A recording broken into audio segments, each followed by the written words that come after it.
අයිබෝවන් යාළුවනේ ඔයාලා හැමෝම සාදරයෙන් පිළිගන්නවා අපේ සනු එඩියුකේෂන් YouTube channel එකට.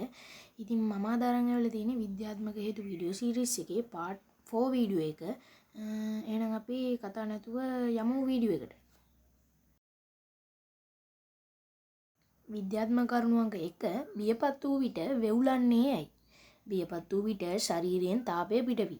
වෙවුලීමෙන් අමතර තාපය ශරීරය ලබා ගනී. එයින් ශරීරය නියතව තබා ගනී.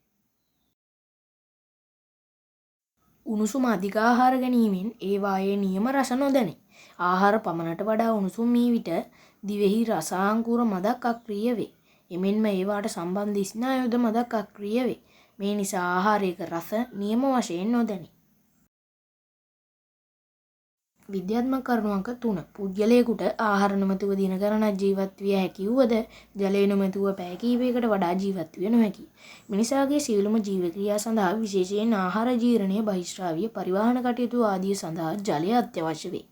ආහාර නොමැතිව දින ගණනක් ජීවත් විය හැකි වුවද ජලය නොමැතිව පැය කිහිපයකට වඩා ජීවත් විය නොහැකි වන්නේ එබැවිනි.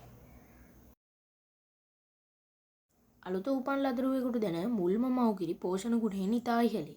මුල්ම මව්කිරි වල කොලොස්ට්‍රම් නම් සුවිශේෂී ද්‍රව්‍ය අඩංගුය. එය පෝෂණ ගුණයෙන් ඉතා ඉහළේ අතර ප්‍රතිශක්තියෙන්ද යුක්තය. විද්‍යාත්මක කරුණු අංක 5 ගෝවා මිලදී ගැනීමේදී කෘමීන් විසින් පළදු කර ඇති ඒවා මිලදී ගැනීම වඩාත් සුදුසුය. ගෝවා වැනි එළවලු කෘමීන්ගෙන් රැක ගැනීමට කෘමිනාශක යොදනු ලැබේ. එවැනි කෘමිනාශක නොයොදන ගෝවා වගාවකට කෘමි හානි සිදුවේ. එනිසා මෙම ගෝවා මිලදී ගැනීම සුදුසුය. ඉතින් ඔයාලා මේ වීඩියෝ එක හොඳ නම් අපේ channel එක subscribe කරන්න. ඉතින් අපි තවත් අලුත් වීඩියෝ එකකින් හම්බෙමු.